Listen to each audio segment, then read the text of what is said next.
Next speaker, Lisa, is going to be telling us about one of her favorite authors, one she's been reading since childhood.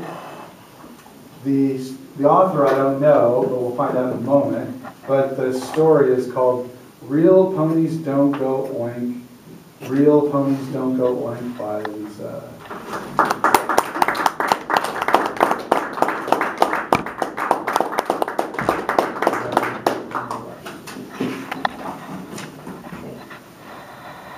Just for some visualization.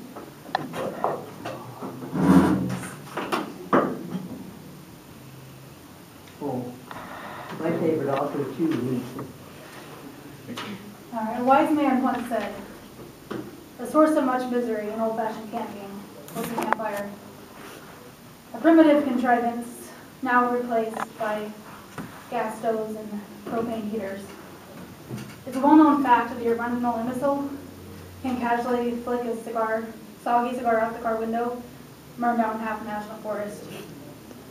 But the campfire was a perverse thing that you can never get started when you need it the most. If you were falling in an icy stream or hopping around barefoot on frozen ground, uncommon now but routine then, you could not get started with a bushel of dry tinder and a blowtorch." True. Patrick F. McManus is a humor columnist, short story writer, and novelist who writes about what he knows best: hunting, camping, fishing, and the outdoors. He wrote for magazines such as Field and Stream and Outdoor Life, and has written 23 books throughout his career. He's written 13 books containing his various short stories, with titles such as "A Fine and Pleasant Misery," "Never Sniff a Gift Fish," "They Shoot Canoes, Don't They?" The Night the Bear Ate Goombach," my favorite, "Real Ponies Don't Go Oink."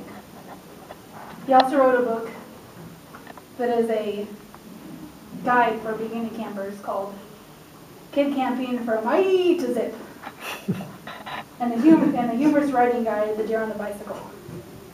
More recently, he has written some humorous mystery novels, which is an interesting combination of genres. It's a series of 6 books about hero Sheriff Bo Tully. He was born August 25th, 1933 in Sandpoint, Idaho. His father died when he was 6, so he was raised by his mother, an eccentric grandmother, and his older sister, Patricia Patrol. For much of his childhood, he attended a one-room schoolhouse where his mom was a teacher. In 2nd grade, his mom let him roam free throughout much of the school day, and he would come back for story time where she'd read from authors such as Mark Twain and Jack London. He thought this was a great plan until his own mother flunked him.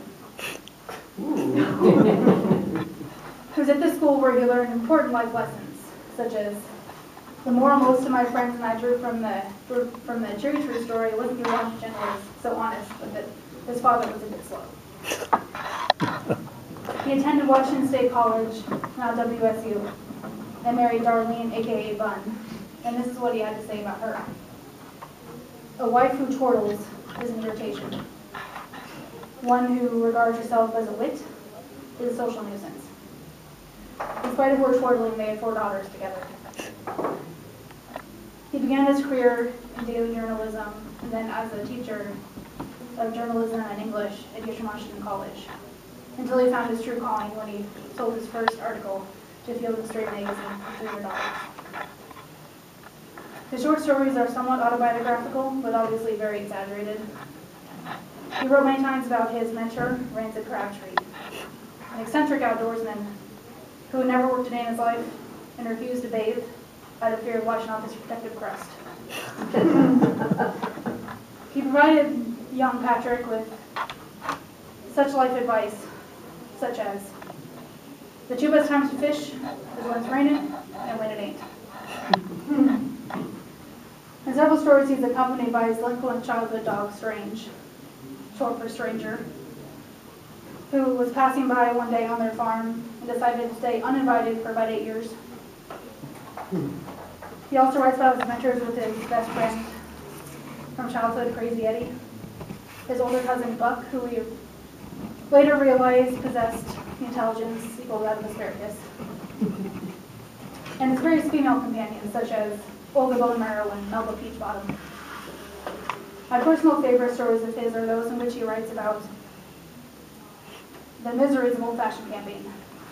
About a childhood adventure he had with a group of friends, he wrote, "As we clawed our way up the mountain, one of the frailer souls, never ask me who, suggested that the better part of valor or even of stark madness might be to turn back. He was shot down with such cries as, 'When I come this far to fish, I'm going to fish, and who knows which way's back?' He said but this about camp food. The smoke from the campfires always blew in the eyes of the campers, no matter which direction the wind was blowing. But no one minded much because it prevented you from seeing what you were eating. If the food in front of you showed no signs of struggle, they considered this a reasonable indication that it came from the cook pot and was not just passing through. And dehydrated foods were considered effeminate. A man could ruin his reputation for life by carrying a dried apple. If you wanted an apple brother, you carried them with water still in them. There was no such thing as commercial beef jerky. What we carried was a huge slab of bacon. It was so big that if the butcher left on the legs, he could walk behind you on a leash. Mr. McManus admits that he has a reputation for being a little dim-witted, but he doesn't always understand why. Once he wrote, "Every so often I read an article about how to survive when lost in the wilds, and I have to laugh. These experts know everything about surviving, but nothing about getting lost. I am an expert on getting lost. And it is best if one is a camper to get the panic out of the system as quickly as possible."